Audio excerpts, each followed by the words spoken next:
మనం చేయగలిగింది చేయాలి. ఏం చేయగలదు? నువ్వు చేయగలిగింది చేయకుండిన ఎడల అది నీకు పాపమగును.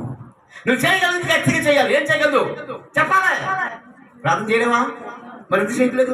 గుడికి రాలేవా? మరి ఎందుకు రావట్లేదు? పరిచయం చేయలేవా? ఎందుకు చేయట్లేదు? చేయగలిగింది కూడా నువ్వు చేయగలిగింది కూడా చేయట్లేదు, చచ్చిపోతావు. పాపం. చేయగలిగింది కూడా. కాళ్ళు లేవు, నడలేడు. కాళ్ళు ఉన్నా మనకి నేను నడవగలను. చేతులు లేవు, చప్పట్లు కొట్టలేడు. చేతులు ఉంటాను, చప్పట్లు కొట్టదు. నోరు లేదు, పాడలేడు. నేను నోరు ఉంది, పాడగలను. మరి చేయగలిగింది కూడా చేయకపోతే పాపం. ఆ పాపంలో వచ్చిందే జీతం మరణం. చేయగలిగింది చేయాలి. అయ్యా నేను దేవుని సంఘాలు పరిచయం చేస్తానయ్యా, నేను దేవుడిని భయపరుస్తానయ్యా, నీ మాటలు వింటానయ్యా అని ఆసక్తి కలుగుంటాం. చురుకు ఉండగలదు. ఇక్కడ తప్ప ఎక్కడ చురుకుగా ఉన్నాం. అది పాపం కదా. ఎక్కడ తప్ప ఎక్కడ హుజూరు మహాదేవ్ అంటే మాకు చచ్చిపోయేలాగా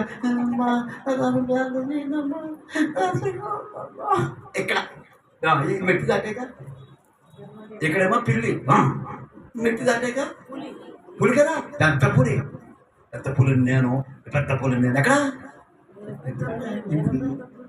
దేవుని సన్నిధానములో ఎప్పుడైతే నువ్వు చేయగలిగింది చేస్తావు. ఎక్కడ పనికిరాను ఈ కాసేపు సరిపోతా. ఇక్కడ కాదు దాటినానే.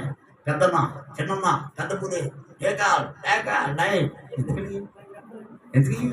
దేవుని సన్నిధానంలో ఎప్పుడైతే ఆయన మాటను మనం తిరస్కరిస్తున్నామో, చేయగలిగింది దయచేసి చేయను, ప్రార్థన చేయగలదు, పరిచయం చేయగలదు, పాస్టర్ ఫోన్ చేస్తే ఎత్తగలదు, సహకారం చేయాలి.